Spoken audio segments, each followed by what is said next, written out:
right now. So what's up, guys? Welcome to the Blab. Hey. Yo. Nice. I'm with my awesome friends. More than anything, people that I've met in real life. Now we're taking our conversation to the digital world. So I'm going to start out with Jamie. And Jamie, it's Jamie Collier, right? Yes. Not Collier. Cool. You got it. Yeah. I mean, I could be French if you need me to be. Collier sounds great, but Jamie Collier. Well, Jamie, so I wrote all these intros down so I could perfect it. Not really good with memorization, so here it goes. So Jamie is the founder and co-host of Bro Chat Sports. It's a 30-minute female-hosted video podcast. On her website, she cautions the viewer, saying that the show may result in uncontrollable laughter and the ability to understand complex football terminology. So that is like one of the best descriptions I've seen in a while. So that's Jamie. Jamie, welcome. thank you. It's Andrew. It's really hard to hear you. You all said that background noise. Hold on 1 second. How do I fix that?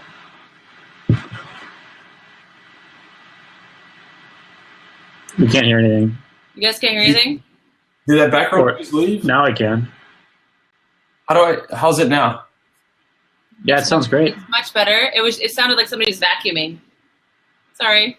Or a street noise. I don't know where you are. No idea either. Yeah, we do. Girl Chat Sports kind of started as my blog because I was sports blogging for a while. And then I was trying to look for other sports websites for like the female sports fans because everything was kind of male dominated, like ESPN, Bleacher Report. And so I said, okay, well, I'm going to just create, a website for the female sports fans. So it kind of morphed into that.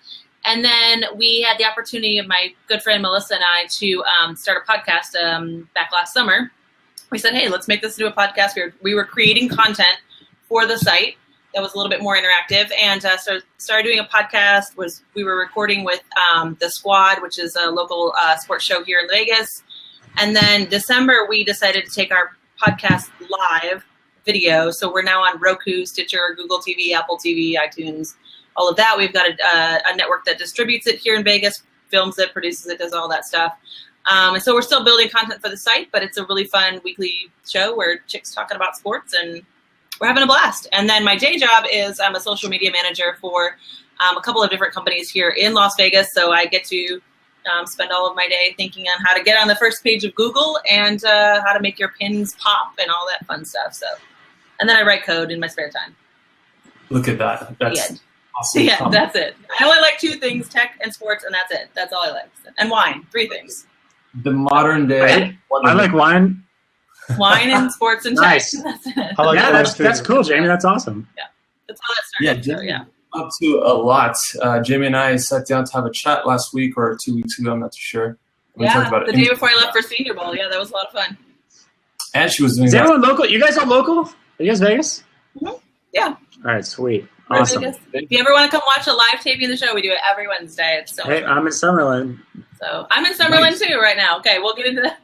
We better not tell our exact locations, but yeah. All right. All right, so I'm going to transition to the next guest, Mr. Ben Weiser. Mr. Ben Weiser is a web developer for a Fortune 500 company, longtime affiliate marketer, SEO expert, who's very active in the local tech community. In fact, Ben was a part of WordCamp 2015, where he gave a presentation on Genesis. I gave a presentation on the Genesis framework, so most of the people in here are probably familiar with WordPress. It's just, it adds a whole ton of functionality on top of WordPress core that makes web development really, really fun and awesome. The crazy thing is that Ben is also one of my mentors in search engine optimization back in October 2020. So I've been in the search engine optimization, SEO, affiliate marketing game for a pretty long time now. I started around 2011, and I made a full-time living with that for quite a few years. Oh, there you go. Cool. What I'm reading right now for a current project. This is what I'm reading. Yeah. So sorry, go ahead. I've been doing freelance work for quite some time. Before that, I had a small SEO and web design agency here in town. Currently, I'm a web developer for a very, very large company. If you've ever been to the Strip, You've probably seen them. And that's about it. That's all I got. Cool. It's not MGM, is it? Because they want to hire me. I'll leave it to your imagination. Okay. Ben's a really important guy right now, all right? That's Ben. Hey, is that more like affiliate SEO? Are you doing affiliate marketing SEO? So I made a living doing affiliate marketing, and my primary means of driving traffic was through SEO.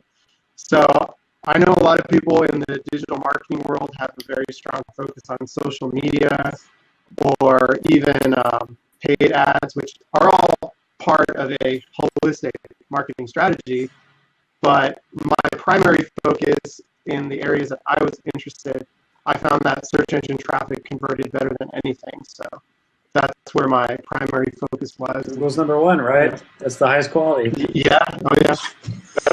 I mean, there's no search engine that can hold a candle to it. Yep, that's right. Not in terms of just search quality, but market share too. I feel like Ben is having some sort of problem with his audio. Is anyone else catching that? Can you guys hear me? Yeah, well, you're coming in and out. I read lips. Oh yeah, things are just things are a little laggy on my end. We still can understand you. Maybe sound like Mr. Roboto. Can we just blame Cox for this? Like, do you have Cox internet? It's terrible. I've closed all my tabs in Chrome, so that doesn't help. We're probably not. Well, last but not least, let me talk about my good friend Peter. Peter Cal, who I met back in January of 2015 over at Work in Progress one late night. Those whip days. Which is closing. Which is sad. Whip is closing. We're finally I saw that coming. Sorry. Go ahead. So not to focus on that, let's talk about a little bit about Peter. Currently a native active provider with a high six-figure annual budget. I'm sure that people are talking about what works in affiliate marketing, media buying, driving traffic for direct response campaigns. Peter, welcome. What's up, guys? Yeah, thanks for having me again. Yeah, I mean, just to put it simply, I just sell stuff online through like content advertising. I just all paid traffic, and it's just driving campaigns to content, or driving traffic to content and converting them. Mostly in like the nutraceutical space, so like weight loss, skincare type stuff. But yeah, just run on like Outbrain and Taboola and Rev Content type traffic sources. I don't know, it's pretty cool. It's a whole different world from where I live in. I feel like creating organic content is kind of like the slow game, but the long-term game, whereas you're in like that fast-paced environment where... Oh yeah, we're super fast. I'm too ADD for that SEO game plan. I can't do it. I need to buy a click now. The great thing about paid advertising is you can quantify your results and pull useful data from it at a much quicker rate than you can if you're relying on organic traffic. You know, because you turn on and off the spigot. You have full control over that. Right. That was the biggest challenge for me with SEO, man. I got mad respect for you in the SEO scene. That's tough. SEO is like, hey, I'm going to post something, and like 6 months from now, Google will recognize it. That's how it's up there. My SEO focus these days is on just making sure the sites that I build are well optimized and that our company sites are well optimized, but I'm really not running any like campaigns in the sense that a lot of people think of when they think of an SEO campaign, simply because a lot of the tactics that used to work don't work very well anymore. Yeah, there's a balance there. But yeah, it really is a slow burn these days. Yeah, but I mean, hands down, search traffic is the best quality traffic and converts the highest. And if you got the SEO game, the opportunity is there, you know? Yeah, I think it definitely depends too on like what vertical you happen to be competing in. But I focused on a lot of different health-related niches, and I found that search engine traffic was tremendous for me. Well, and for me, like I'm right now working with a client that is they do depositions and court reporting nationwide, and their whole goal, what they asked me to do, was get them on page 1 of Google. That was their whole goal. Like, I don't want to pay for it, but get me on page 1. And it's been a little bit niche. I'm like, do you know what this means? So I'm like, okay, you know, here's my whole campaign, and here's what I've suggested, and here's how long I think it's going to take. And they're like, well, I don't know why you're messing around with the Facebook. I don't know why you want mess around with the Google Plus. Like those were actual words that came out of there. Like, what are you doing with your day? Why are you spending time on Google Plus? So, anyway, I was like, let me highlight this little handy dandy. But no, I would love to hear from you, Ben, some of your thoughts on SEO particularly, because I've worked in startups for the last 5 years now, and some very successful ones, and we kind of integrated social media, that social component, with our SEO. And I use it in quotes because I've always thought of those two working together.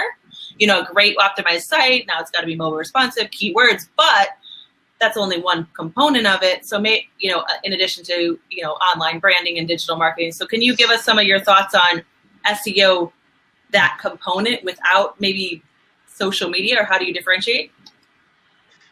I'm curious. We've all met that client before. That's why I was laughing, because we've all met that client that you just described. Like, especially the first stage comment, because I always tell people, like, if somebody promises you that #1 spot, like, go find somebody else. I never promised them that. I was like, I can increase revenue and increase brand awareness. Oh, no, yeah. Oh, Lord. So my thought on it is, SEO doesn't exist in its own bubble, and neither does social media. Like, they're symbiotic. Like, you do have to have a social media strategy to go along with your SEO strategy.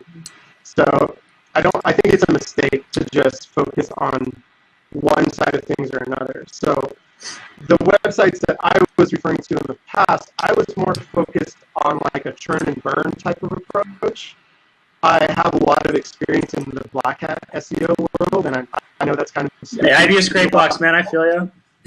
Okay, so you know what I'm talking about. Yeah, so... GS, search engine ranker, one of those GSG. Right, I got that one too. So I found a lot of success with Black Hat SEO. The churn and burn, that's what you said?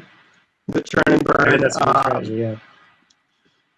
Though, big disclaimer, creating content that people actually want to consume and building real human relationships is the best way, because you can't just run a piece of software and emulate that. Good marketing is good people skills. It's about producing stuff that people actually want to consume. Providing value. So eventually a lot of that affiliate income started to decrease over time, because the different algorithmic changes that Google was making was starting to catch up with me. Yeah. Whereas if you look at the sites that have staying power, they're not the ones that are running these kind of mass link campaigns, churn and burn, as I mentioned before. That was a successful strategy for you for a while. I remember talking to you about websites that you managed that would stay on for months at a time, but at one point with an algorithmic change, everything would just go dark. And I mean, for anyone, that's a horrible period. But since Google has been shifting towards marketing in 2016, you understand that social media has a huge factor in how people find information and consume new content and find other people. So I feel like 33% of that algorithm focuses on social, 33% on technical SEO, and then another 33% on time spent on page, or how good your content really is, which is really the hard part. I feel that with the rise of Periscope, Meerkat, Blab, I feel like this live interaction is where the web kind of goes to, right? This is where you could actually capture people's attention as opposed to just posting something or posting an image. If you go live on Facebook, if you go live on Meerkat, people will stop and pay attention. I know this for a fact, and also consistency is something that go along really well with this. Examples are Gary Vaynerchuk. That guy is always live somewhere every day on some platform. Yep. But I'm curious if you guys want to test this out, and I haven't yet. You were talking about, obviously Google Analytics and all of that are great. So maybe testing out this platform, being able, embed it on one of your pages and drive the traffic for your Blab to your actual website. Like if you put this on a page on Neon Brand, and you gave everyone that link to the page saying, instead of here, because it's a little hard to track the traffic, and unless I, just don't know enough about Blab, but I'm assuming it's hard I can't gauge this traffic right now on how long are people staying on my site. So that might be something interesting to test over the next little bit, embedding some of these labs into our actual sites that we want to, get a little bit more. Yeah, I feel like that's a valid point. If we can measure the type of engagement we get on Blab to see where that leads us to traffic or people going to our Twitter and following us and connecting with us, I think that the most important thing here is that right now we have 10 viewers. We're connecting with those 10 viewers. It could be 6 or 10, I'm not sure. They know who we are. They know what we sound like. They know our ideas. They know what we talk about. And creating that relationship over time yields more opportunity in the future. I don't know exactly what it's going to be, but right now I'm cultivating my relationship and friendship with you guys through this Blab. And there's other people seeing how we talk and how we converse, and they're probably saying like, yeah, this is really cool. This is a conversation I want to be a part of. When it comes to digital marketing, of course, it's something that edifies their skills or their mindset, or helps them aid on thoughts they had throughout the day doing digital marketing. So I did not introduce myself, but I'll just keep it real brief for the recording. I'm Andrew Matthews. I'm a content manager over at Neon Brand. We're a digital marketing agency here in Las Vegas. And we're essentially trying to build brands in Vegas by connecting them with their audience through organic content, with a strong focus on video for 2016. We believe that storytelling is the way to go. We want to tell a story for every client, starting with us. So we think that the best way to do that is through video. And so let's talk about what we're up to in terms of what's like the day-to-day life of Jamie, of Peter, of Ben. And I'll let anyone take the floor to start out. Let's see who's the courageous one. Oh, I don't know. I'll go, I guess. My day-to-day would be... what? Go, Jamie, go! I feel like Jamie can talk forever. I'm going to talk. Somebody else talk. No, I feel like you're always talking about stuff that's relevant, that's up to date. I love how sharp your mind is. I'm always constantly thinking. So my day-to-day would be, I'm working, I actually started working full-time after taking a year off and freelancing, just building WordPress sites and jumping into a bunch of stuff. And so recently, I think December, I started working for a company called a legal services company. They run 4 different companies. All of them are vastly different. So I'm working for the CEO on these 4 different companies, but and their agenda is vastly different. And then in my spare time, so I go in and it's been really interesting because their strong emphasis, what they want is an SEO person. And so when I pitched them in my quote unquote interview, I was like, well, here's my, digital marketing strategy, which 2 months into it, I found out last week was not their agenda for SEO. And I bring that SEO point up because I had to literally take a huge step back this past week and say, okay, I think we're talking about 2 different things here, because you hired me as a digital marketing strategist, but now you're all concerned with what your definition of SEO is. So I've been spending, I actually printed off a bunch of stuff from Google because I'm like, maybe I'm just really off on SEO or what SEO is supposed to be. Maybe I've been doing it wrong for 5 years. So that's been a really interesting learning experience over the last week or 2, just kind of understanding what the client wants when they say I need an SEO person. And everybody's idea is different. And then for Girl Chat Sports, it's just because Girl Chat is so much different. I've never really worried about SEO because, come on, who's going to Google, female sports website, or whatever.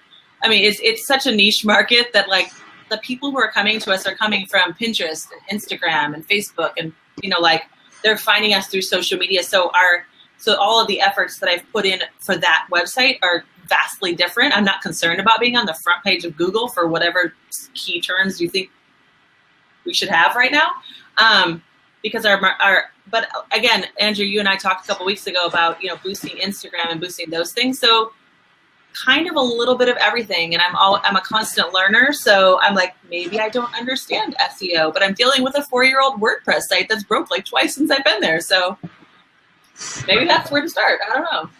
I've had to call Kenny. I've had to call Kenny a couple of times and say, Kenny, fix this malware. I don't know what's going on. So that anyway, was something. I'm sorry. My day is vastly different every day. That was something I really struggled with taking on freelance clients was like really figuring out what the client wants, because they'll say, they'll say one thing, but sometimes what they actually need is something else entirely. So they might be telling you how much they need to up their social media game, when the social media platforms that people are primarily accessing through mobile devices aren't going to lead them anywhere that they want to be, because their site's not even mobile responsive.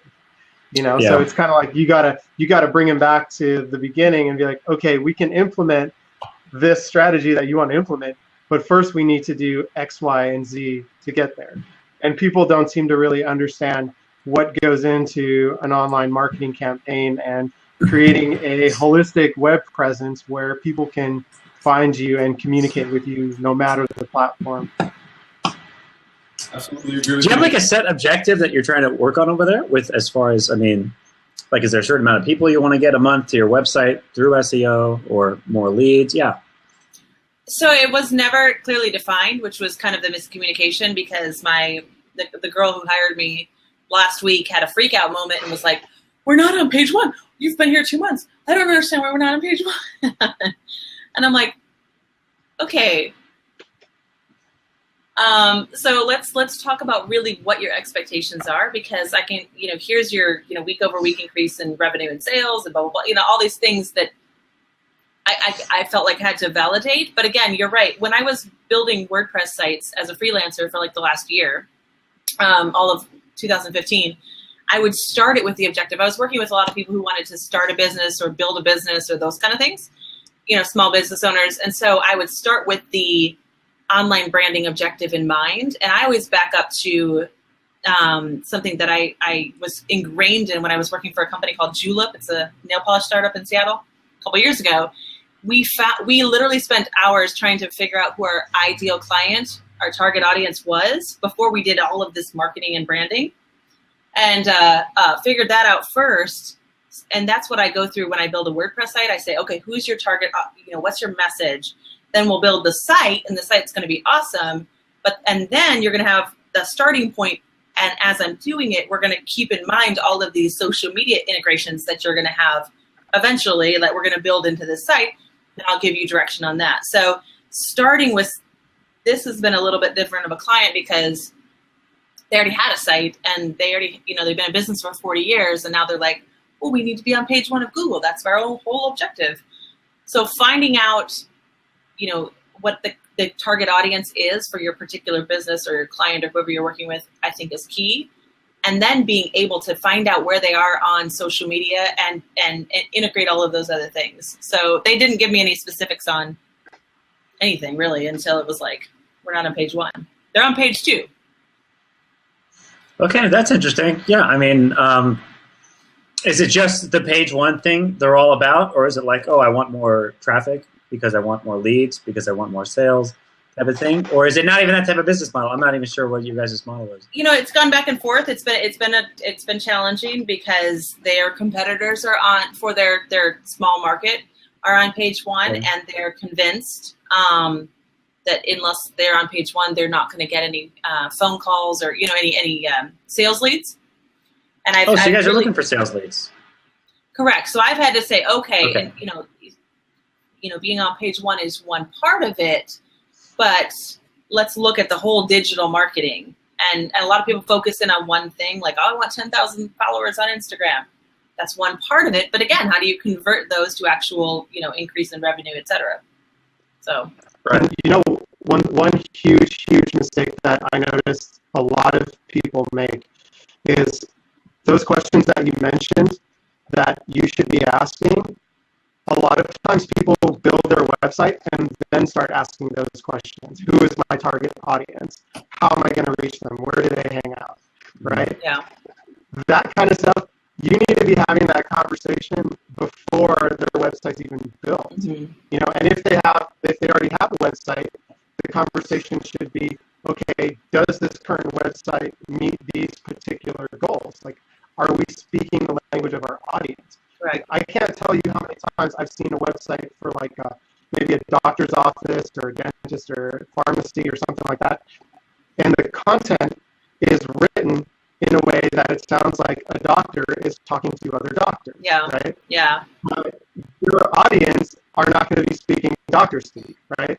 They're going to be speaking like, ouch, you know, my elbow hurts, like, please treat me, Mr. Right. Doctor Man. Like, Serious problem. Yeah, you have to speak to people in the language that they understand if you want to reach those people. Mm-hmm. You know, you can draw a lot of parallels to this to the same way like politicians talk, for example. You know, so building a website and then trying to later on figure out, okay, so how are we going to make this website work for us? Well, those really should have been the questions that were being asked in the very beginning. And I notice a lot of web designers are guilty of this, and clients don't really understand what it takes to have a successful marketing campaign. But a lot of web designers will jump right into Photoshop and go, I call them the darkroom designer or the darkroom artist. They'll make a mock-up of a website, come out a week later and say, here's your website, without taking the time to understand what this business's goals are, who their audience is, what appeals to them, you know, none of that stuff. So now you're always trying to force the message within the confines of this design that isn't necessarily appropriate for the goals of that particular business. Yep. Yeah. But Ben, you can't tell them that. That's why we're useful. That's why the marketers are useful. When we come in, we can add value because they don't know that stuff. There's always don't tell them that. I've never met a website that couldn't be improved in some way or another. Yeah. And I'm sure Totally. every website I've ever built has room for improvements. I can say that without a doubt. In terms of conversion optimization, performance, I mean, everything across the board. That's the great thing about technology and the platform that we're on, is that it's constantly evolving and improving as we gain more knowledge and information. Peter, is it safe to say that you're a great salesman? No. I feel like you could tell me anything right now in the next 5 minutes. You could just understand my problem and sell me on a solution. What do you guys think? No, I would just ask you if you had a problem and how bad it was, if you had it, and if you wanted to solve it, and if I had a solution, I would give it to you. So I have to ask you, what's the formula to online digital marketing success? Like, what would it be? Making money. Yeah. So tell me, what's it like in your world where you're handling, you know, large ad spend budgets?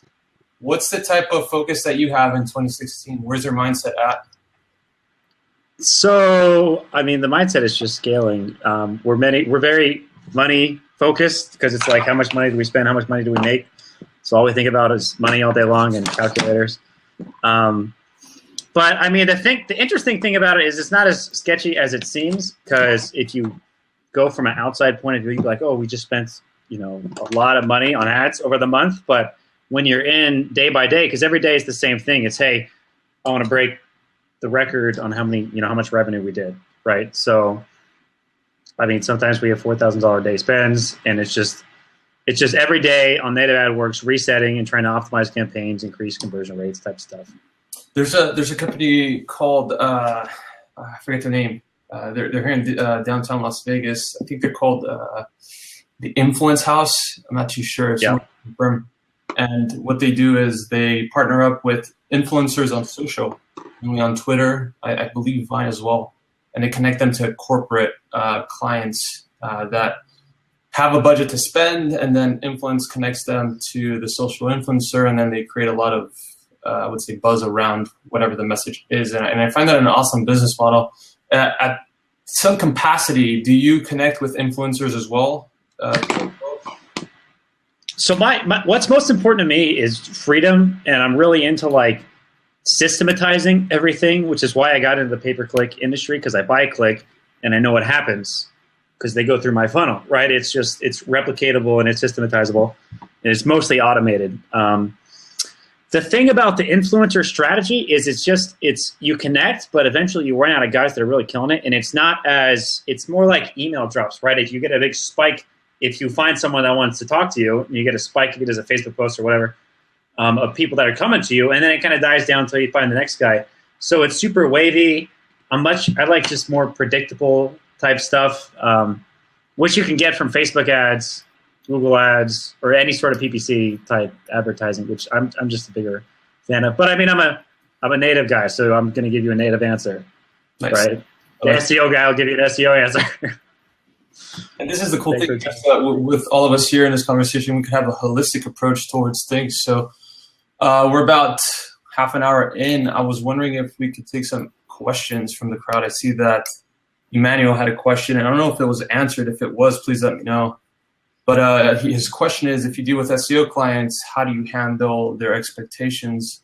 I know that Jamie touched on that. Well, clearly you don't want to wait till you're 2 months in to find out what their expectations actually are. So I would, if you're dealing with an SEO client and they are like, oh, we have to have SEO, and that should have been my first red flag. Like, we've had such bad luck with SEO. Okay, finding out what their definition of those things are, because sometimes they don't understand quite how it works. And I mean, a lot of times. Which is what I'm finding. So we had a 2-hour meeting the other day, and I'm like, okay, let me explain to you actually how this whole process kind of works, and it constantly changes, and you never quite know what Google's up to, and blah blah blah. And gave her the whole rundown of everything Kenny taught me in about 10 minutes. True story. But finding out what their expectations are would be key. What do they expect you to be on page 1? Do they expect Facebook to grow by 10,000 in a month? What are their expectations, and then versus what are some realistic things that you can do, both paid and organically? Because, of course, you can throw a bunch of money at Facebook and boost that. But, again, if your client is looking to be on page 1 and you get them to 10,000 Facebook likes in a month, you're on 2 different pages. So this has been an interesting learning experience with this particular client, because everybody else has been like, oh, my God, I love it. Finding out what their expectations are and then setting some realistic goals with them. So Jamie, what you're actually talking about, and I'm not putting down SMBs because I used to do a lot with SMBs, huge opportunity. But what you're talking about is one of the reasons why I got out of the small business stuff. Like 2 or 3 years ago, I used to sell mobile websites to them, mobile apps to them. I did lead generation for local roofers, started with dentists, went to roofers, spent more time there. And then the challenge I had with SMBs was, first off, if you ask them for $2,000, that's like their arm, right? When you ask these guys, and it's super hard for them. The other challenge is that they're not super savvy when it comes to marketing strategy, online strategy. So things that would be simple are hard. The client that I'm working for right now has actually contracted me full time. So they actually have they just spent $12,000 on Google AdWords. So they're a national company with offices here in Minneapolis. Yeah, there we go. So it's a lot bigger than what I have. The SMBs I was working for were like one-off, $1,000, $1,500 WordPress sites, those kind of things. So this was actually they have a national and international business, and so they have a larger budget to spend. But again, same kind of finding out what they want versus what I'm thinking they want has been the challenge. They have a much larger budget, but clear numbers are. But it's hard when you're working with something you can't control, like Google Ads, or like just SEO, right? You can't really control. You can manipulate it, but at the end of the day, there's a lot of stuff going on that's out of your control. I think as digital professionals, whether you're a web designer, SEO, developer, app developer, doesn't matter. I think it's our job to educate our clients. Yes. We need to educate our clients. A lot of small businesses, their perception of SEO, and think about, I don't know how many of you guys are familiar with Penguin and Panda and the Google updates. Mm-hmm. Well, there were a lot of people out there that were selling SEO services to small businesses where a primary portion of their revenue relied on search traffic to keep that small business afloat. Well, eventually what happened is Google's algorithmic changes caught up to these small businesses, and people genuinely lost tremendous wealth. Imagine losing your business overnight because Google's algorithms changed when this company that you're paying $500 a month to has been telling you, oh, everything's good, we're doing that SEO stuff for you. This is the experience that some small businesses have with SEO. So they don't really understand what they're getting, and they know that either it was that thing that didn't work for them in the past, or it's this. Some of them actually have a very negative perception of SEO. Oh yeah. They trusted an SEO professional, and they tanked their website, and now they've been burnt by it. Oh. Yeah, that's exactly what happened with this client. They went through a couple of different contracted SEO companies, and they went from, page 1 or 2 to page 10, and now I've got them back up to page 2 or 3 through content, through social media content, and they just don't understand it. So by the way, guys, I didn't want to just talk about a problem. The solution that I found for the dealing with SMBs, because I got out of them, there's a lot of other opportunities outside of SMBs that I found. One of the niches I jumped into was rehab, just because they had huge, bigger budgets. So I had a lead gen company in rehab for a little while. But there's a lot, like when I moved up clients, like I found clients that had a bigger ad budget, all of a sudden they get it. They get what I was talking about. They get that when I offered them a lead for X amount, they already know how it backed out in their own funnel, right? If I tell a dentist, hey, what's your lifetime value of a customer? He goes, what? Or what's going on? Like how much do you make per lead? So that I can take the margin, right? Mm-hmm. But they have no idea about this stuff, and it's hard for them to get it, and it's understandable because all they do is dentist all day long. Versus other bigger clients I've seen, they get it, they have a bigger budget. You don't need as many of them, right? I used to do Dallas roofers, like LA roofers. Now I just do nationwide rehab. I work with one guy, or I did work with one guy, and it was just a lot of the challenges were solved just like that. And they'd prepay like $3,000 like it was nothing. They're like, sure, we'll test it. Which I could never get a roofer to do. They would shoot me if I asked how much money.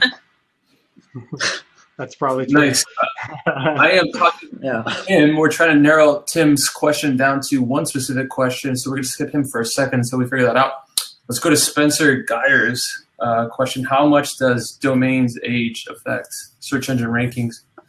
And I feel like the longer you have a website active, so as many years as possible, of course, and then you keep refreshing that website with content and always updating it, I think you're always going to beat the next guy that has less domain age and less consistency in posting.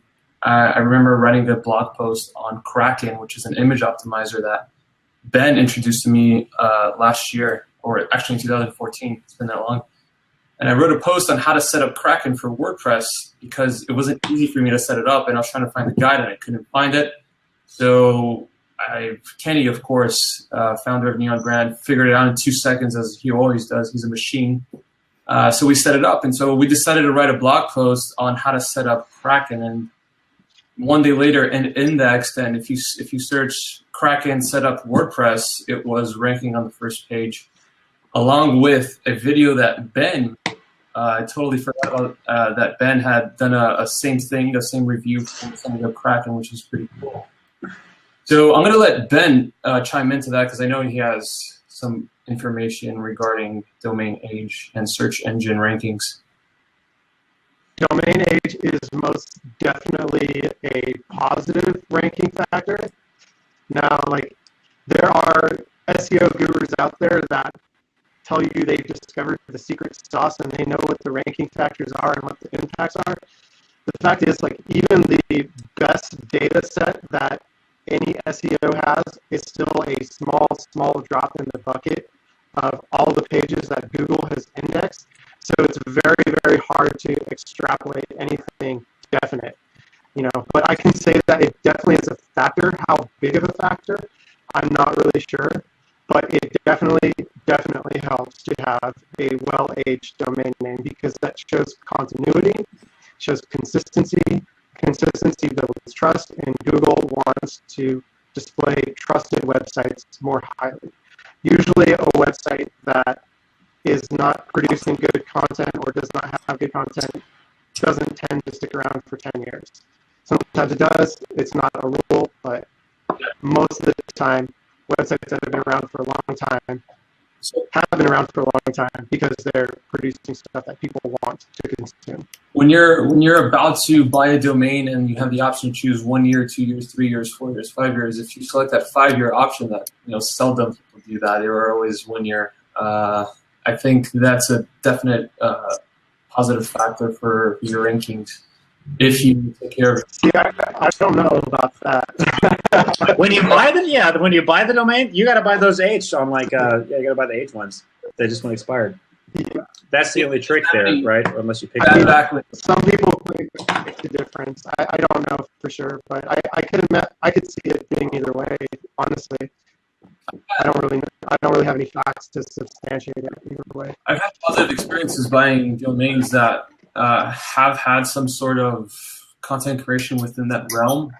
So it would be like domain specific to a niche, and I would pick up on rankings because there's pre-existing backlinks. And of course, if it's a toxic backlink profile, I feel that it's not good to buy it. So it's good to do your research beforehand. But if it does have some positive, I would say history, it would be a go.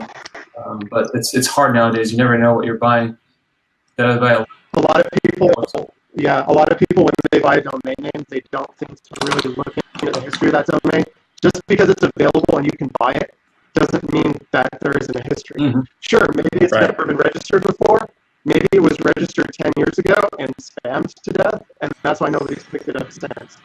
So you definitely have to do your groundwork. And that kind of sucks if you think of a great brandable name and you want to pick up that domain only to find out that it has a really, really bad link profile that you don't want your new business to inherit.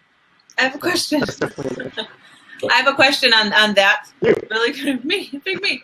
So that's part of the issue with the client that I've been working with for the last couple of months is that the site, the first thing they said to me when I came on was, our site might have been hacked. It's got that little, your site might be hacked on Google when you Google it. So it's a WordPress site, and I spent a while trying to remove all of this clutter from like 4 years of a bunch of people putting their hands into it. And then recently, again, it got hacked with malware and was all over the place. And so my question is, how do, part of me is like, let's just start over. Like, you've got so much junk associated. Google's already kind of blacklisted you. Norton blacklisted us. We spent a ton of time last week trying to get that unblacklisted. Now that everything's kind of cleaned up, what's the difference between starting over with, a new site or trying to clean up the mess that this site has been repeatedly dinged for, because they had just all sorts of nonsense on it when I got it. What are your thoughts on that, So Ben? if the site is hacked and it's clean, and the whatever kind of Trojan or malicious script on the site was removed, then your ranking should rebound from there. But if there's a toxic link profile, you definitely wouldn't see any notification in the SERP for that. You might get a notification in your search console. You might not. It just depends. What I would do if I inherited a domain with a toxic link profile, but I really needed, I really knew I wanted to keep this domain, I would just disavow every link pointing to the site that I possibly could find. And even then, there's really no guarantee. It's always better to start with a clean slate if the link profile has been badly polluted in the past. But if the site was hacked and then cleaned, then you're fine. But if the link profile is toxic, then that might actually be a tougher climb back up to the top. Okay. If that makes sense. Yep, I hadn't actually checked into that. Nice. I like how we're always being friends here and sharing all of the good practices. I remember talking about disavowing links with Ben in 2014. Nightmares that he's gone through. Would you guys like to address Tim's question? I think he's been waiting for a minute. Yeah. So I'll let you. Yeah. What's the most valuable skill a digital marketing intern can bring to the table for a startup? This is a good question. I like this one. So, Tim, do you know any more specifics about this position, like in what area? Because digital marketing, you're talking about a pretty broad umbrella here.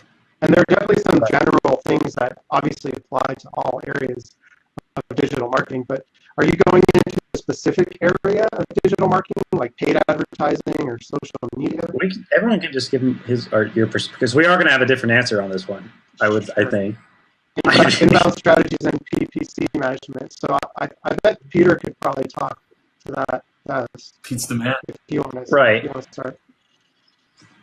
So listen, the deal number one is if you can make the money in the business, you are extremely valuable. If you can bring in the money, that's what everyone says. The whole point of a for-profit business is to make money. And you could do that, or the way I like to do it, is sales is really important and marketing is really important, right? So I'm a big fan of marketing because to me, every single piece of content I have is my sales rep. If in sales, I got to call someone one at a time versus I write an ad, that's my sales rep, and I can send them to as much people as I want. And all this stuff is a skill, by the way. You're going to start out sucking at all of this stuff, and then you're going to practice, and you're going to get good eventually. That's kind of how it works. My answer is just paid advertising because that's what I love doing, and it solves the things that I'm. I almost want to not piggyback on that, but I want to explore the area of copywriting. How important is copywriting to writing those ads? Because if they're your sales rep, the messaging within that ad is super important. So how do you create your ads? Do you write your own ads? How does that work? So in the industry that we're in, we're lucky enough to have a lot of competition. So there's actually a trick that I learned in advertising. I wish someone told me this a long time ago before I thought I had to do my own copywriting and figure all this stuff out on my own, write my own ads. But there's this little secret that a lot of people don't like, but it's just modeling other people's ads online. So if you go on yahoo.com and see an ad right there, you could literally sign up to Yahoo Gemini and copy that exact funnel he has and put some money on it and see if it has an ROI against it. See if you just throw out $200, maybe you made $300 back. This guy's got a 50% ROI on this campaign. You can literally just rip campaigns. So my big thing is just who's got the result I want. Step one is just, I got this saying, it's just F my ideas. Like I don't care about any of my ideas. It's just find the guy who's got the result I want, model his stuff, model other people's stuff, create a campaign that's all of everyone else's stuff together, test it, and then I get to see what works, and then I can start using my ideas. But you got to start with proven concepts if you're starting from ground zero. That's the whole point that I'm trying to say here, is if you're going to do a marketing ad for skincare, you better have this ad because it's working over there. It's not because you just thought up of it after you read a book. It's got to be proven. That way you have variables that you can work with because there's so many variables. You need as much proven stuff as possible. I love that. That's what I think about. Peter's a machine, man. This guy's all about reverse engineering what works. And I feel like reverse engineering what works really well. It works for the Japanese. I'm sure it's going to work for many other people. There's a website called SEMrush. SEMrush is a way for you to do competitor research. So if you're interested in ranking for keywords, I would go there first, type in a domain name and see what they rank for. But when it comes to ad buying and all of that, is there a website like SEMrush that lets you do competitor research? Oh yeah.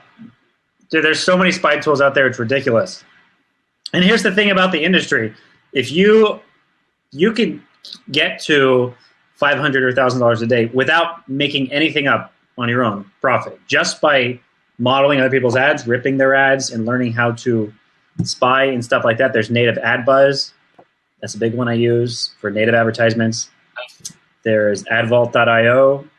There's What Runs Where. All these things are ads. Look at your Facebook. Look at any website. You see the ads. You can literally go there, copy paste the ad, and see how it works for you. Those are people, by the way, just to get this clear, who have spent money for you to click on their ad. If it is not making them money, they will pause the ad. So if it's playing, chances are it may be making money. Especially if it's been playing for a long time, then it's definitely making money. So this talk was scheduled to end at 9 o'clock, and I do respect your time. So if you guys have to go, I totally understand. But if you guys want to continue to chat, I will be here until the last person leaves because the conversation is. I have to go in a few minutes. I have to write our script for tomorrow's show that I haven't done, and my producer's pinging me about it. By the way, Jamie will have a live show tomorrow at what time? 6 o'clock on girlchatsports.com. Right? Yeah. Okay. What? So the website, is it on Girl Chat Sports? Is it live there or is it live through another portal? There is a link on the homepage of Girl Chat Sports that says watch now, and you can click that, and it's live broadcasted on the Vegas Video Network. and then it's immediately streamed out everywhere, and I take that video clip and I put it every which where. So if you want to watch live, Vegas Video Network, but there's a link on our site. I'll tweet it out. Nice. At girlchatsports.com. But I'm sorry, I have not put together our show outline for tomorrow, and I'm so sorry. I have to sign off so I can go get that to our producer, so he'll stop bugging me. I'm supposed to have it in by 5. Jamie, it was amazing having you here. Thank you for your time. Thank you for having me. Bye. Bye. Bye, guys. See ya. I don't know how to hang up. So, oh, there it goes. Just kidding. So I guess we're left here with Ben Weiser. Ben, what do you think? What's the most important skill in digital marketing bring a table? So, I mean, so things change so fast in digital marketing, right? They do. We didn't have Blab a year ago. You know, look at Periscope. We didn't have Periscope 2 years ago. So the technology changes. You have to be willing to adapt to the changing technology. But the underlying principles of marketing do not change. Essentially, we're appealing to people's wants and needs and desire when we're trying to sell them a particular product. I mean, think about it. Why does a business build a website? Because they want to sell more of their product or service. So good marketing, the principles behind marketing really don't change.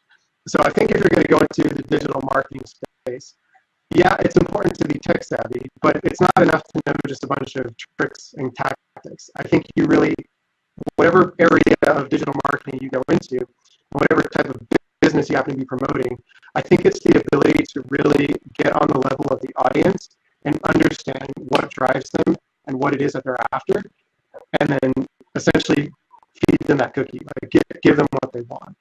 So, and the way you inform yourself, the way you drive that is through doing your research, having good data to back up what you're saying.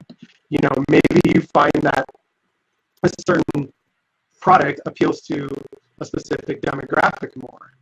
So, you know, if you're like selling dentures, you're not going to be making a website that uses language and words that a 20-year-old would use. You know, you don't want to use like today's high school slang on a website selling dentures. It sounds like stupid common sense, but you'd be surprised how often these simple lessons get lost on people. So for me, I think that's kind of my easy answer without knowing more specifically about what that position would entail. And I think it's not just the job of the digital marketer to really understand that. I think everybody who is behind whatever the project happens to be should have an understanding of who they're talking to. So if you're writing the code of a website, I still think that you should understand who that audience is. You know, you shouldn't just be building a website just to build a website. Like, know who you're creating for and who you want to reach. I think that is one of the most important skills. I feel like Ben is this hybrid between digital marketer / developer, front-end developer, and whatever else in the development world, because I haven't been updated on it. But when you know both sides, I think you could build a more complete product and strike a chord with your audience. And if you build with it, if you know your customer avatar, like we used to talk about, I feel that you could build a product that converts more easily than not. So yeah, those are I really spend most points. of my time these days writing code. So I'm not doing a lot of things like ad buys or anything like that. I'm still maintaining my little affiliate empire, but I find the problem solving of writing code, like I get that immediate gratification of like fixing a bug or being able to create something I wasn't sure I could create a week ago, and all of a sudden I have this breakthrough. Whereas like with SEO, it's, you know, you do something and then you cross your fingers and hope 2 months later that it helps your page, you know. So what did I do 2 months ago? But none of these things it's hard. Like really good developers usually aren't really good marketers. Really good designers usually aren't really good developers. There are some people that kind of cross the spectrum, but I don't think you need to be great at everything in digital marketing. But I do think that You need to have an understanding of what other people within that digital marketing umbrella do and why it's important. I hear a lot of people that are in design or development kind of they want to diminish the role of SEO, or they don't think it's that important. They think their clean code is more important, or their beautiful design is more important. They're not really thinking in terms of the big picture, and I think that's so crucial when you're working in a digital field, is that you understand that UX, SEO, social media, none of this stuff exists in an isolated bubble. It all interacts with the overall brand marketing strategy. Right. I agree. Hey, Emmanuel, what's up, man? About to say, what's up? Oh, this is pretty funny. So your audio user experience is number one. Is that helium? Yeah, your audio is jacked up, man. Chipmunk, bro. You sound like a chipmunk. Exactly. Manuel, could you please disconnect and then reconnect your blab? Yeah. I want to comment on what Corey said. He said, before anything else, user experience is number one. Yes, yes, and yes. Like, when in doubt, when you are ever in doubt, put the user first. They are more important than your designer, your developer, SEO wins. Whatever you think they need, they might not actually need. Know the user, know what they want. Put them first before your ego. That is so important if you want to be successful. Words of wisdom right there. I believe in that 100%. A lot of people are just focusing on the cash way too much, not focusing on the customer experience. Oh, I got a little value here. I had a campaign, I had an advertorial we were running, and speaking of user experience, like when someone would click my link, it would open in the same window to the offer page. However, because someone's got to read this advertorial, and then if someone will click my link, it goes to the page. But if they tried to click back, the offer owner had a back button script that would send it to somewhere else, to another page. So someone wouldn't be able to get back to my advertorial if they clicked off it like halfway through reading it just to see what the offer was. So when I made the link open up in a new window, my conversions like literally doubled just by having all the links open in a new window. And that's the user experience deal. If we want users to trust us, if we want them to buy from us, we need to respect them. Sure. And part of respecting the user means not hijacking their web browser when they click on a link. That's the most horrible experience when that happens. That's my going back. Emmanuel, how's your audio now? Is it better now? Wait. Yeah, it's good, man. There you go. I met Emmanuel over at the SEO meetup that Ian Brand hosts once a month. He's the CTO of High Tech Web. I have his card right here. Yeah, but I wear many hats, man. I do everything here. A small company, and I've been doing this for a long time, man, long time. But I have a question for you guys. I don't know if it's just me, but whenever I try spy through any of those other, because the first thing is we have to research and investigate the niche and all that, right? So when I go to those websites and I use my own campaigns, my own stuff, their numbers are like way off. They don't have a clue what they are saying, So I don't know about you guys. How do you guys do it? When you check your own numbers on those websites, does it match? Does it make sense? I think Peter would be the best guy to answer that. Maybe Ben also. SpyFu, I use SpyFu for a little bit. It's just you see it, you learn it, and then you just kind of go. So it's a good reference point, if anything. Doing your thing. You're saying, does it match? I never really tried matching. They say that my budget is totally different than what I'm using it, and the number of keywords and all that. Okay. So when I try to see the competition, I wonder if it's the same problem. Are you buying ads on Google Ads? I do everything. So you're spying on Google Ads. Yeah, I'm trying to see what my competition is doing, or what my client's competition is doing. Right. And what type of keywords they're bidding for, and so I can tell them, because that's what I'm saying. Stuff. I mean, you get keywords from them, right? I mean, maybe the buying a little bit off. When I have a new client, I always try to keep their expectations, in check, because I know if the guy wants to rank for credit cards, or something like that, it's impossible to go and compete with those people, So I go always do research and see what they're doing, and then tell them what they are doing, and then say, oh, this guy has a 20 years old domain. They are all over the internet. They have user generated content with millions of pages. So it's really tough for them to compete with these people, and sometimes I have to turn them down and tell them, hey, I can't do it because. Who is this? Is this a local business? No, I don't have local clients. It's more into the US. They are in the US market. What are they paying for you again? What are they paying for? What are they paying for again? They usually hire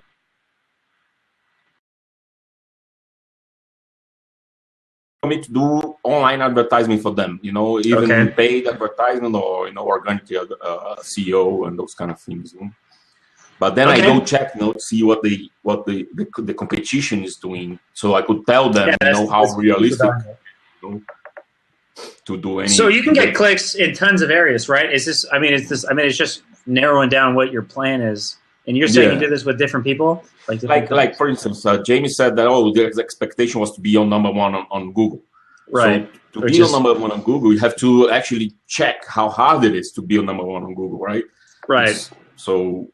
I go see, and then I see, how many pages those guys have indexed, or how long they've been doing this, and what are how hard is the competition that particular keyword, all those kind of things, and then I go back to them and I tell them, if do you really want to go it, the CPC average for this keyword is this. What's your budget? This is what you're gonna get, those kind of things, Because, so they're just getting clicks, or they're trying to build a brand, or they're trying to generate leads? What are they trying to do? Usually, sales. They want to bring traffic, and then sales. They have to want to convert to sales. Okay, is this e-commerce site? Is it e-commerce? Yeah, e-commerce service. Usually, Man, dog, I don't know anything about e-commerce besides for retargeting works. That's the only thing I know. Nobody's perfect. In terms of that's so tough. In terms of keyword data, I tend to look at it as a pretty strong data point, but I also in some ways take it with a grain of salt, because the data that you're going to get from Google is definitely not going to necessarily be up to date, and it's not, by no means is it an accurate number. And all of these services like SpyFu, they have to get their data from somewhere. Most of them are getting it from Google directly and then passing it through their own filters to interpret that data and show you, what you're looking for essentially, which is the competition and whatnot. But I think it's one important factor in a whole range of other factors. And something that I see a lot of beginners make that's a huge mistake is they go for the keywords that have the greatest amount of search volume, and they think, okay, lots of people are looking for this, great, I'm going to rank for this, and I'm going to make a lot of money for this particular keyword. Well, I'll tell you, I'd rather have a keyword that maybe only gets 1,000 searches a month, but I know that I can convert maybe 10% of those visitors and make a good amount of revenue off that, targeting that particular keyword, than a keyword that gets 100,000 searches a month and nobody converts, right? Yeah. So it's not just CPA is the name of the game. Yeah, it's not just the keyword volume, it's also the potential for that keyword to be a money keyword, as I like to call it. Something that I always look for is I'll search for whatever particular keyword I want to target and just look at the SERP, just look at the search engine results page. If it's covered with ads, people are spending money on that keyword. That is a good sign.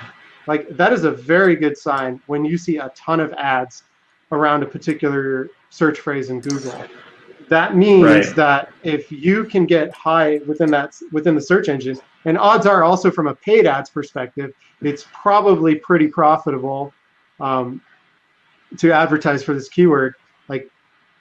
That's where I would tend to gravitate towards. And there's kind of that happy middle between too competitive and unrealistic, unless you're $1 million company, and a keyword that's just not even worth your time. I think there's definitely some space in between.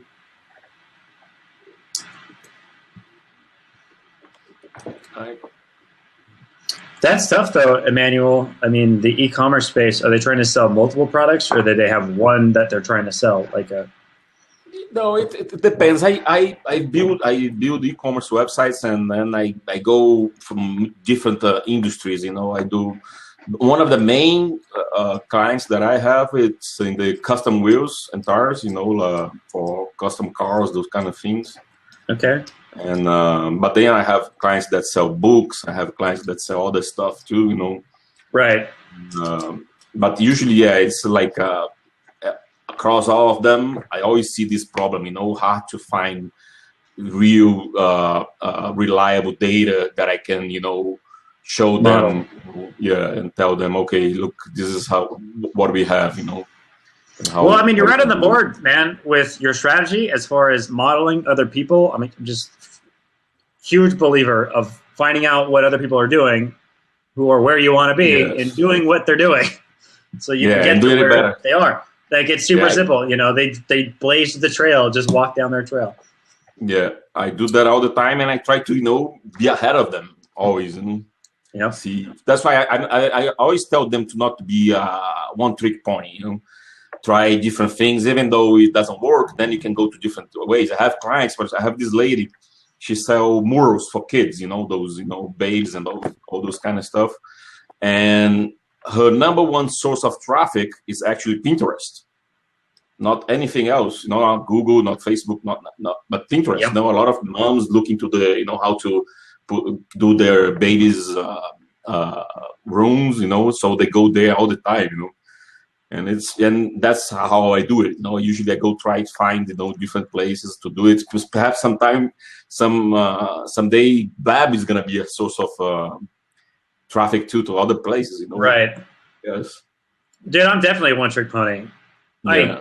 I am a huge fan, especially in this industry, of just doing one thing and doing it so incredibly well. I've been in one niche 3 months ago. Before actually, that, 2 months ago. Research, right?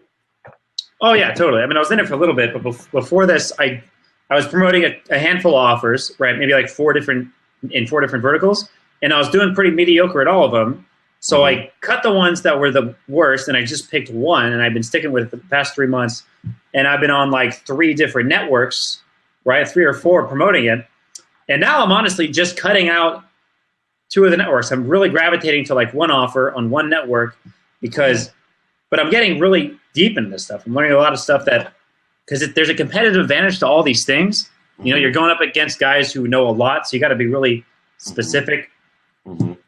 Man, I'm a huge fan of just one thing. I always advise my clients not to be only in one place, because what if it goes down? Let's say you have your number one source one's of the worst traffic number Facebook. in business, for sure. Yeah. And then Facebook, for some reason, shut your page down or something like that. Then right. you're in trouble. But again, the fundamental there is you're using Facebook to reach your target audience. Traffic's always going to change, where you get the traffic from, but they're always going to be a 35-year-old male, right? Whatever your demographic is, it's just where are they now? Are they over here or are they over there? Can I get them consistently and predictably, or is it I get them and it's gone? I don't know. Mm-hmm. That's the way I look at it. I mean, the fundamentals aren't going anywhere.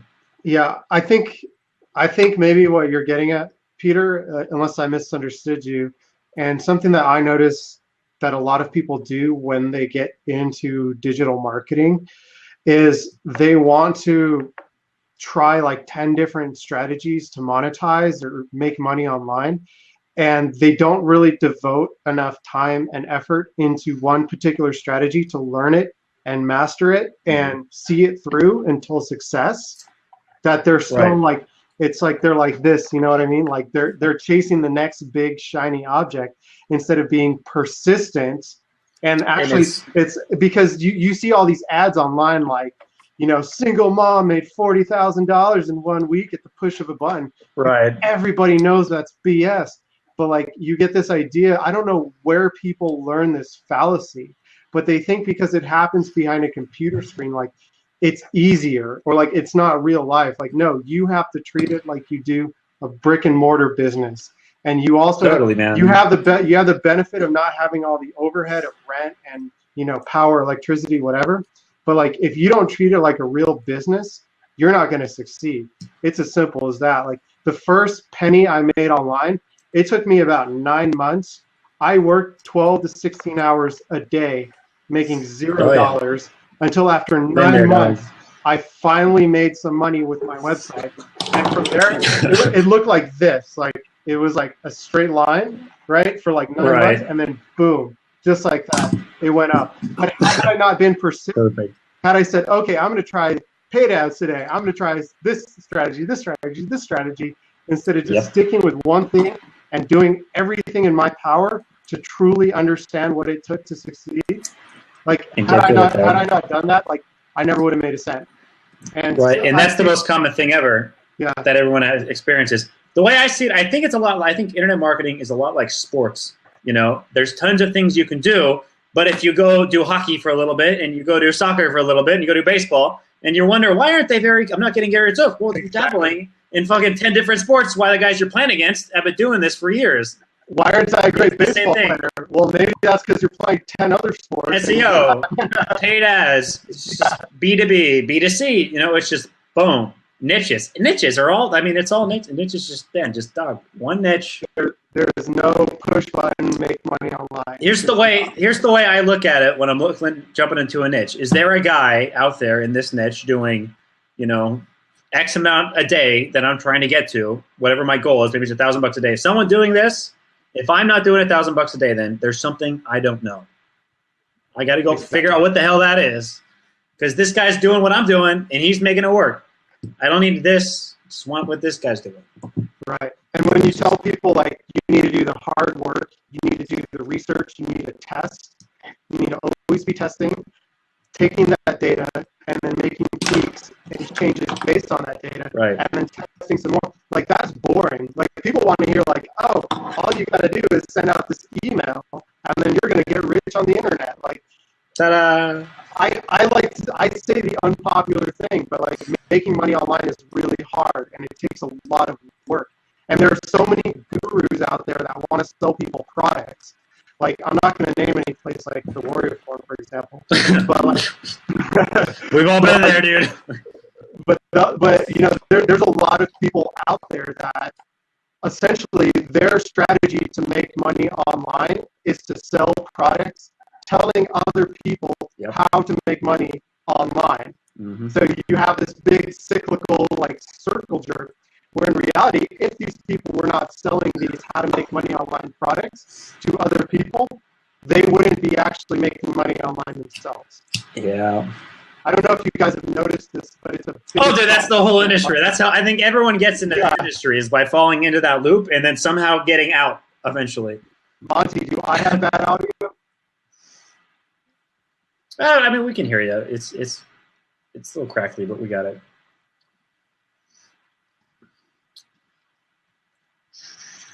No, I was a WSO junkie, man. That's how I got into it. All over the place. I know exactly what you're talking about. But it's totally, that's how everyone starts. What's up, Spencer? The Warrior Forum.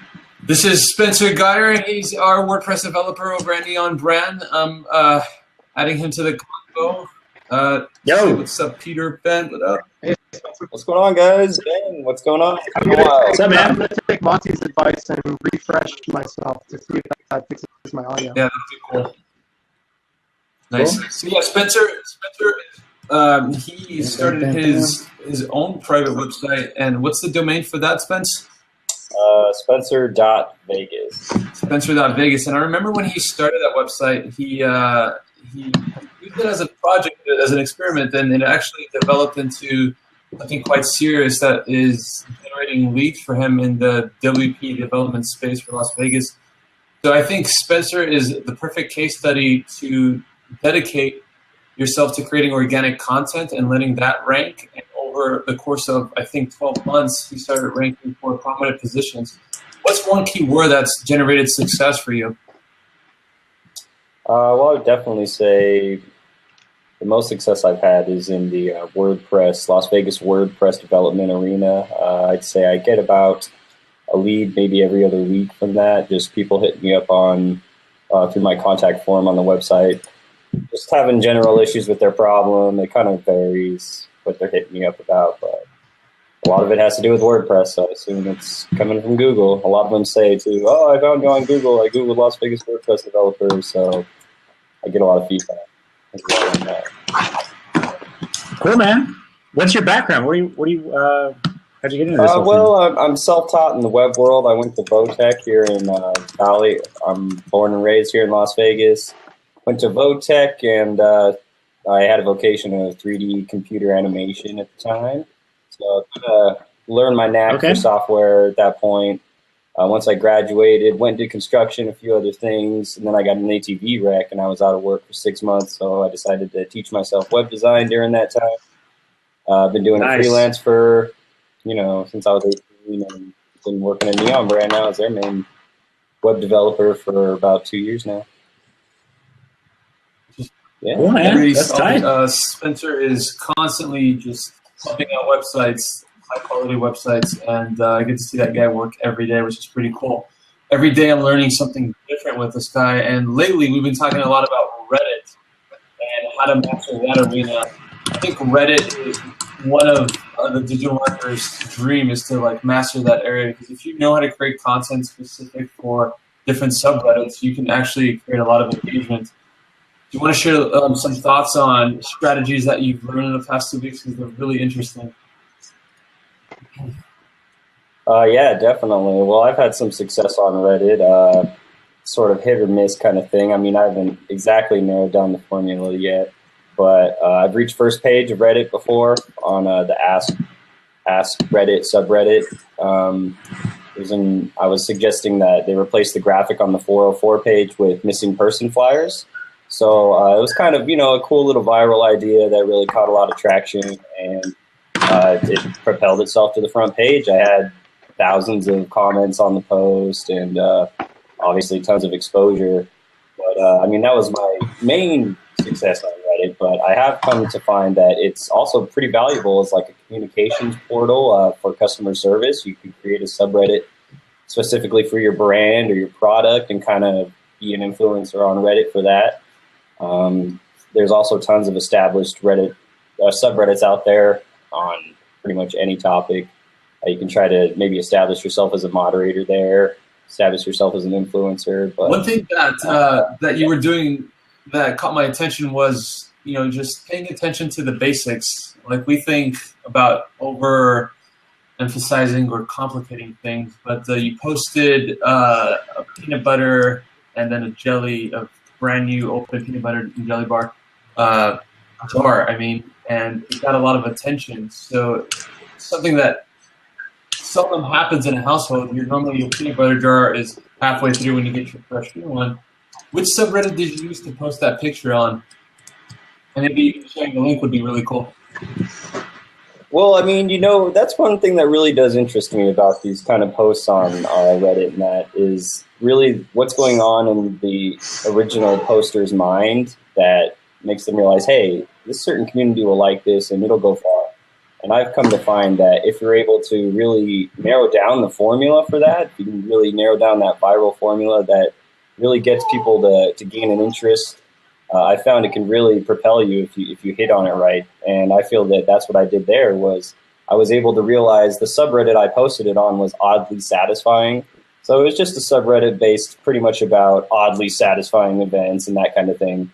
So I realized that, hey, it is kind of oddly satisfying to have a brand new jar of jelly and a brand new jar of peanut butter at the exact same time. It's a rare event, that they collide like that. Usually it's one or the other or something.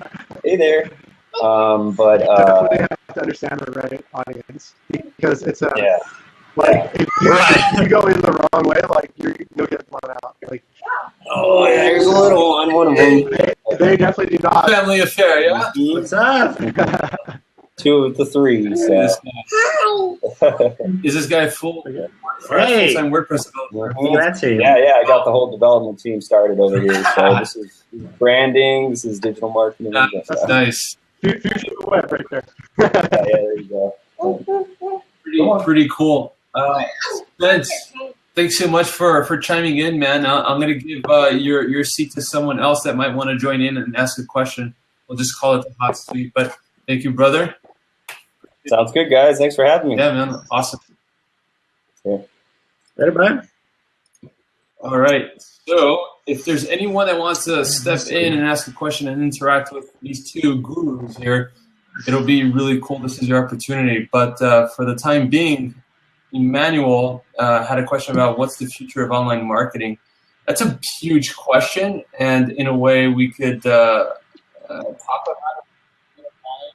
The future of online marketing. I have an idea in the sense that I think that when it comes to Oculus Rift or that type of technology where you're talking about entering 3D dimension, I feel like that's a part of the future. Another future that I see for online marketing is people are going to start wearing jackets with sensors on them. And so they'll be able to project information that they want to project. Like, I'm the CEO of Ben Weiser Incorporated, or, I have $1 million managed budget at future affiliates company. So I think that marketing will change. The landscape changes with technology. Like, Blab is new. Blab didn't exist 10 years ago. So of course marketing was a different way. So we have to really look at technologies that are being released and then have that as a basis to where you can market to people with different technologies. What do you guys think? Is it just me, or are you guys excited for the web of things? The web of things. The web of things. Like, this is my answer to this question, is that right now in terms of digital marketing, we're being marketed to on our devices, right? But in the future, the internet's not just going to be something we do on our laptop or our phone. It's going to be so much more integrated within our daily life. Just imagine a scenario where, like, you run out of eggs in your refrigerator, and your refrigerator sends a message to your grocery delivery service, right? And it automatically sends that product back to you. We already have something similar to that with the Amazon Dash. Have you guys seen these buttons? Like, if you need more Tide laundry detergent, like, you press the button and that's it. Like, it's here. Like, to me, like, that's the greatest possible, like, marketing invention I could possibly think of. Like, you literally right. Press the button. Perfect. There's no more screen. Like, get rid of the screen. Like, I think advertising online is going to become so seamless within the web of things that we'll literally be able to just get what we need at the push of a button. No longer are we going to have to go through these long shopping carts and checkout processes. It's definitely going to evolve. The truth is, nobody can really predict where it's going to go. I definitely think that the web of things is going to have a tremendous influence on the future of online advertising. The rise of the smart home, things like Nest, which we have now. Imagine if your Nest had a little pop-up ad for blackout blinds on your windows to save even more on your energy bill. You have services like Mint, for example, where they sell you different loan and credit card offers while providing you a premium service. So there's a lot of places it can go. I'm personally super stoked on it. I think that, the time that we're in is just we're scratching the stuff. Internet's still crazy new, so getting in it now is just huge. I know native is blowing up just because banners aren't working as well anymore, so they're fitting in at the bottom of articles. That's where native ads usually fit.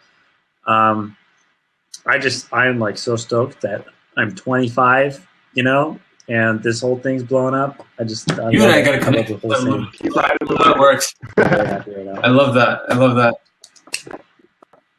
I did. It's just it's the most epic opportunity that's ever existed in the history of the planet.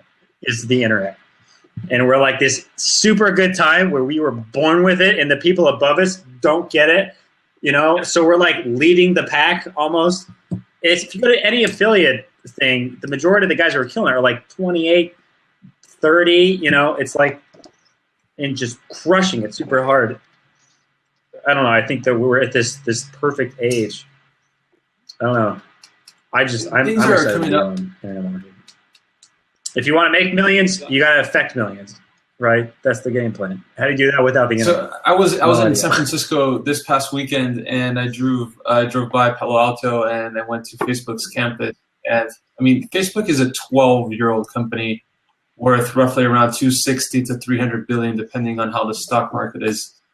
And in so little time, they've been able to generate their value to the world through advertising. And so I can totally understand what you're talking about. If one company could amass that much market cap, I'm sure that several individuals working through their avenues could generate wealth for them in that industry. I felt like there's a guy about to join in, but he left. So I guess it's just the three of us. How are you guys doing for time? You guys still good? Yeah, I'm all right. I'm hanging out. I might be leaving you pretty soon, but I'm good for the next few minutes. Cool. Well, overall, we've been talking about digital marketing in this chat. It's been pretty cool. We were joined by Jamie earlier. She had to leave exactly at 9, which was the time that we were supposed to end this blab, but it's 9:40, and I got Ben and Peter. Ben, front-end web developer for Fortune 500 company. Peter, native ad buyer with a 6-figure ad spend budget. Pretty cool stuff.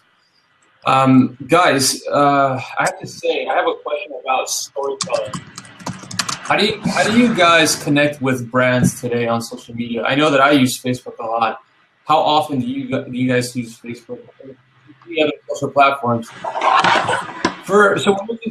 When you're consuming content on your social feed and you're just scrolling right through, what's the type of stuff that catches your attention? And let's just do this idea of when you see something sponsored from a company, what's that's passionate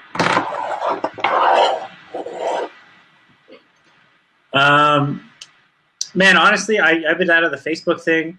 I've become convinced that Facebook stuff and Instagram is like not good for me. At least it's like it just promotes my ADD-ness, right? If I see something and then I see something else, then I see something else, then I see something else. Like I can't keep a thought, so I literally just been off the Facebook, Instagram, Snapchat thing. I don't know, man. I mean, you can reach the whole world on Facebook. It's like every advertiser's dream is to master Facebook. I personally know guys who are doing over 10K a day profit on Facebook. Like it's massive. Nice. The potential there. In terms, it's like there's a lot of people in the world too. Like stuff like I think there's like 1.1 billion Facebook users. There's no idea how many people that is. Like you are not about to run out of people. In terms of Facebook marketing, I'll tell you what I do. So I'm in the WordPress web development niche. Hey, Monty, how's it going? Hey, how you doing? Good. So I actually hang out in a lot of WordPress groups on Facebook, and I just spend a couple hours a day answering people's questions. And I've noticed that over time, people actually start to click through to my personal Facebook and then visit my website. Or sometimes I will answer somebody's question, and I will write a blog post specifically to answer that question, and then link back to it within that Facebook post. Because when you're solving somebody's problem, nobody's going to accuse you of being a spammer. You know what I mean? Like if you go into a group and just start posting your articles everywhere, you're done. Like they're going to think you're a spammer. But if somebody says, "Hey, I have a problem," and you say, "Hey, I have a blog article that I wrote that addresses the exact problem that you have. Here you go." Most people are going to be happy with that. And that kind of thing has been tremendous for me in gaining a little bit of traction on my website. So I'd say, especially in terms of a Facebook marketing strategy, if you're trying to drive organic traffic, I can't really speak towards ads because I don't do much with that.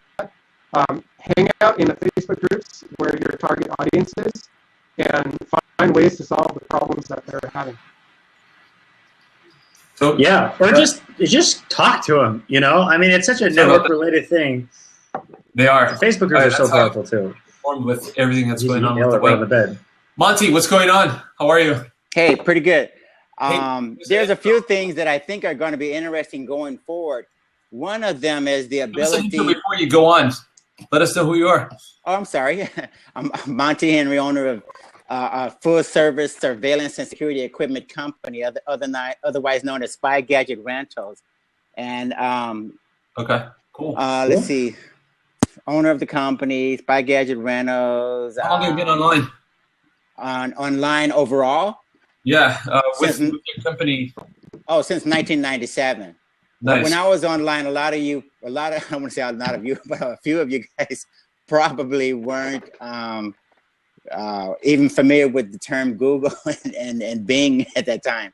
But yeah, my marketing expertise goes way back when there was probably 20 search engines, not a whole lot of Alta Vista. Yeah, Dogpile, Lycos, exactly. So yeah, I think a lot of that really gives me some insight. Yeah, definitely in terms of where we came from, which probably is going to, give us some idea in terms of where we're going. It was interesting times. Before I forget, though, I was looking at, how you walk around town with your VR goggles on or something, and when you're looking around stores, for instance, that your what do you call those things? Those headsets, they try to give you information about the stores and the products inside the stores. Well, Google glasses and the display units that show information. Augmented reality. Okay. Yeah, augmented reality, right? Yeah, I think that's going to probably translate very well in the future when we're surfing the web, because what I can see happening is, how you can design your pictures on your website to give a little bit more information when you hover over them or mouse over them. Have you ever seen that before, like on Pinterest or some of the other sites? Yeah. Well, I'm thinking going forward, you'll probably hover over certain items on your website, and there will be a tremendous amount of information that automatically is displayed to the users that not only tell, like my ads. That's right. Here's one for you guys. Perfect. Building websites for a three-dimensional display. Exactly. It's going to pop out like a holographic display. Imagine building a. I don't even know if you can call it a website. That'd be tough. But, Well, yeah. No, it's gonna be weird because it's gonna pop out in front of you. It's gonna turn around 3D and it's gonna give you all this manufactured, where it came from, all of this information, right?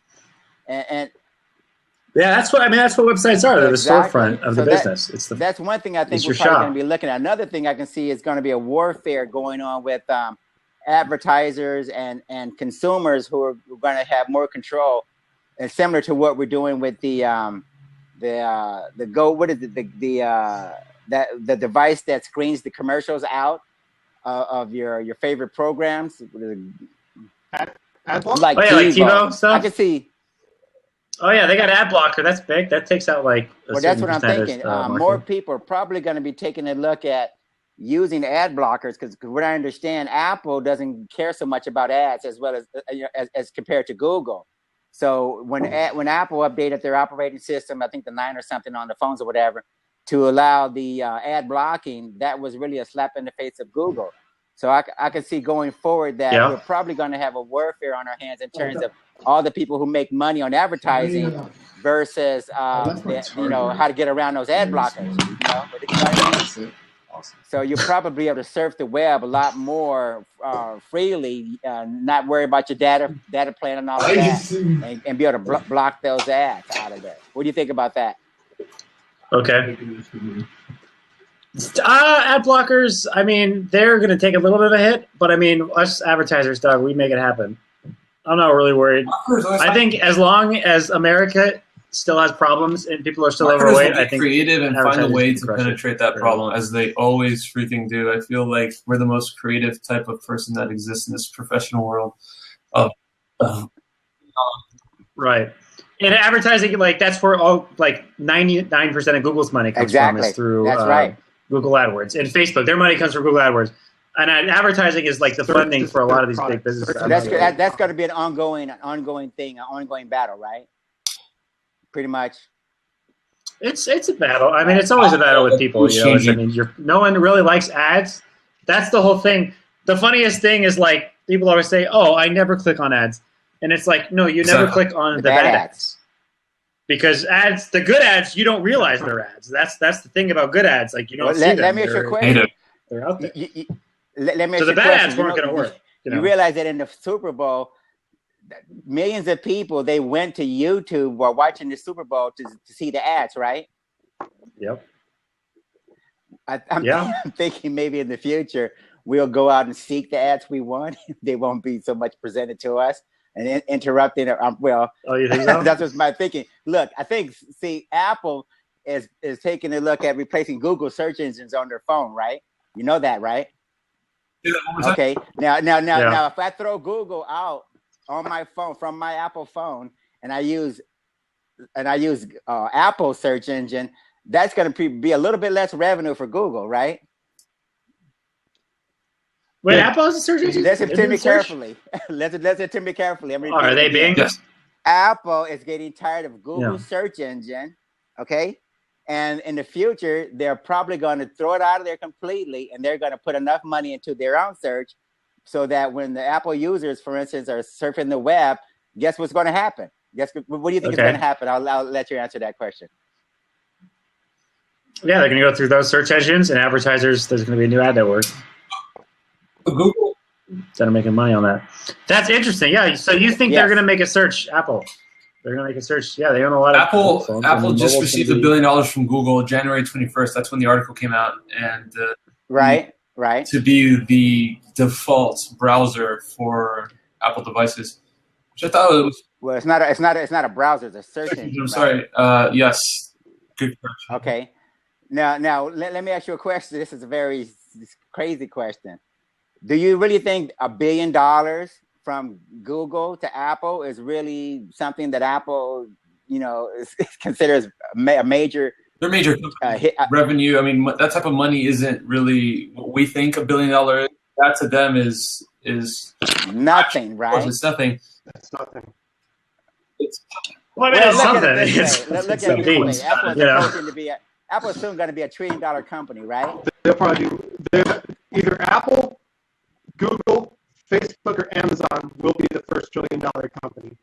Okay, my point is, if I give you $1 billion, and you're no, I hear what you're saying. It's not. Yeah, it's percentage, right? It's a small number. But anyway, that's what I'm thinking. I don't want to tie up your blab. I'm thinking that when Apple implements that search engine, it's going to be a game changer as far as ad revenue for Google, at least on Apple devices. That's what I'm thinking. Maybe I'm wrong. Someone's taking down the big G. I mean, that's the whole thing. Bing couldn't do it. DuckDuckGo couldn't do it. I mean, there's a lot. It's going to take a lot of people because Google knows Google is the word for searching. Google it. This is an Apple that I'm on. Do you use the default Bing search, or do you normally search Google regardless? On my phone, I use Google. I feel like a lot of people do that are using iPhones. They still. I mean, I'll tell Siri, "Hey Siri, search Google for blah blah blah," and that way it doesn't bring up the Bing search engine. So I sort of go out of my way to avoid it on an iPhone. Well, I'm just not a big Siri user. There's a lot of people use Siri, but I'm not a big Siri user. I don't want to. I got a headset on most of the time, and Siri on the iPhone. I think it works better when you unplug your headset and speak.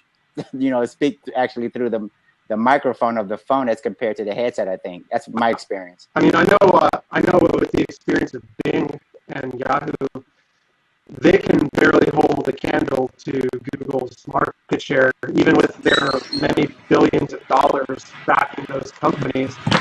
I would be surprised to see Apple challenge Google's dominance. I think it would be a good thing for search. Oh, sure. Why not? I think it would be a very good thing, though, if they entered the search market.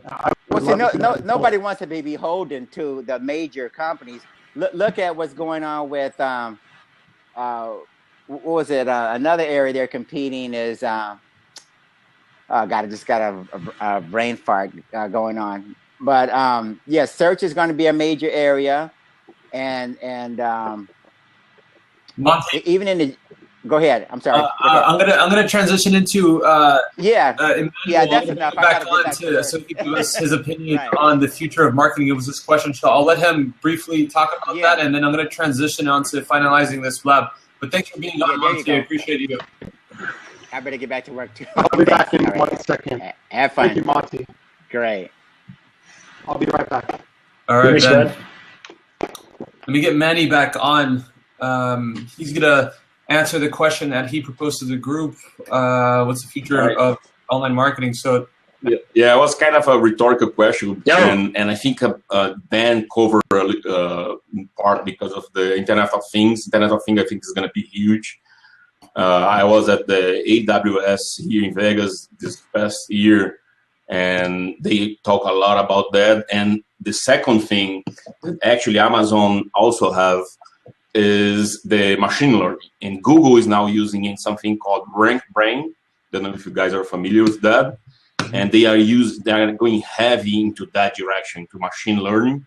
So would like to know if you guys have, read about this, have, do any, I have to ask your opinion on this. I feel like you know a little bit to give us a taste, because I feel like I haven't put too much thought into it. Peter, have you? Yeah, I think you guys should. No. I haven't read a lot. I just read a few articles. But I saw it. It was huge at AWS here in Vegas. Machine learning was like the next big thing they would say. So machine learning and then RankBrain, what do you think they have to offer to us, the marketers of 2016? What do you think how does that impact us? And just to update Ben, we're talking about Ben, can you hear me? Yeah. Yeah, we're talking about machine learning and RankBrain. Manny's talking about the future of online marketing, and he's saying, "What's up with his doggy there?" Pretty cool. I know that Manny. My doggy. Machine learning, his name. What's that? Machine learning, huh? So yeah, Manny, please continue to elaborate on machine learning. Yeah, no, I was telling the guys here that I think you covered in part what I think it's the future of online marketing on the Internet of Things. And the second part, I think it is already, machine learning. AWS has a big thing on this now, and Google also there's a product called the RankBrain algorithm, and they're probably gonna use a lot of that, from now on. I feel like the SERPs are going to become a lot more automated. Amazon is such a untalked about search engine. I know a lot of people that go directly to Amazon to buy things. They don't Google things anymore. They go directly to Amazon. People's behaviors are shifting. They understand that there are other search engines that work better than Google. Like if you want to buy hipster furniture, you go to Etsy, use their search engine to find that. If you want to buy anything, go to eBay or Amazon, two behemoths. So is that legal over there? Say again? You smoking something, Ben?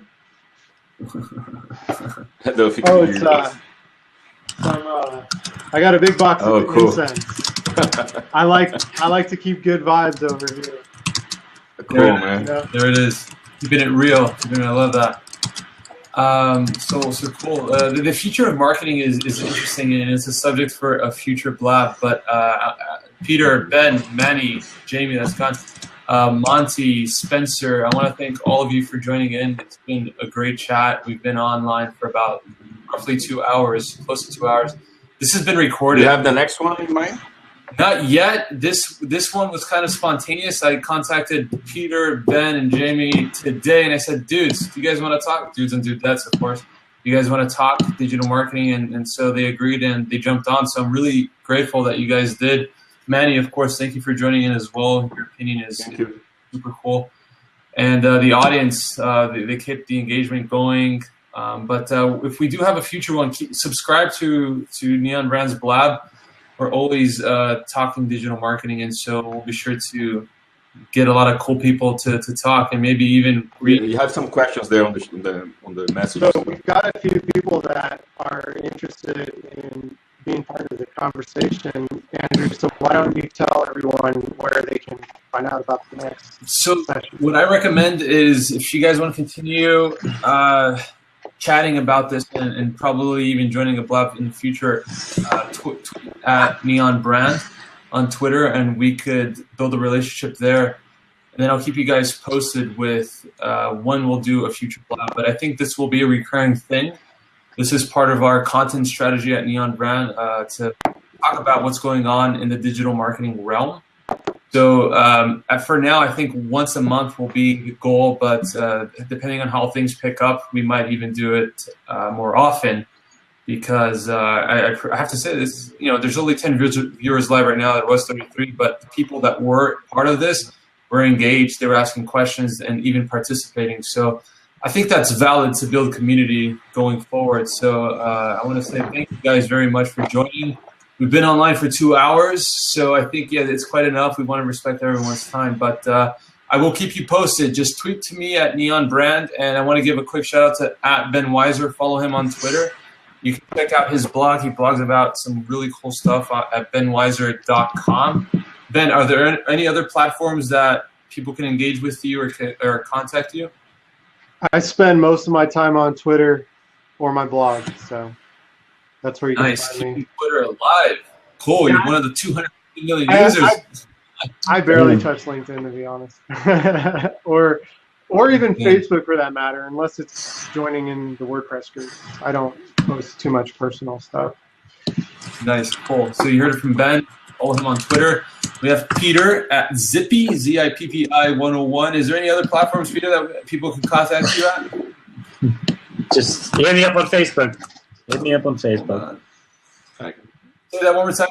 Facebook for some odd reason. Sorry about that. Facebook.com/Peter.com. Yeah. I'm not professional, guys. I just... Cool. This guy's such a hustler. And Emmanuel Costa, you can follow him at emanweb, EMAN. Everywhere. Twitter, Facebook, LinkedIn, Pinterest, everywhere. Curious tip of the day. Emmanuel and I are the Brazilians in this lab. Yes. We don't look at it, but 50%. Yeah. We are the South American Brazilian barbecue market is still on for you too, Ben, All right, guys. Word. All right. It's good to meet you guys. I'm out. So much. Got a match. Peace. Bye-bye. Later. Peace.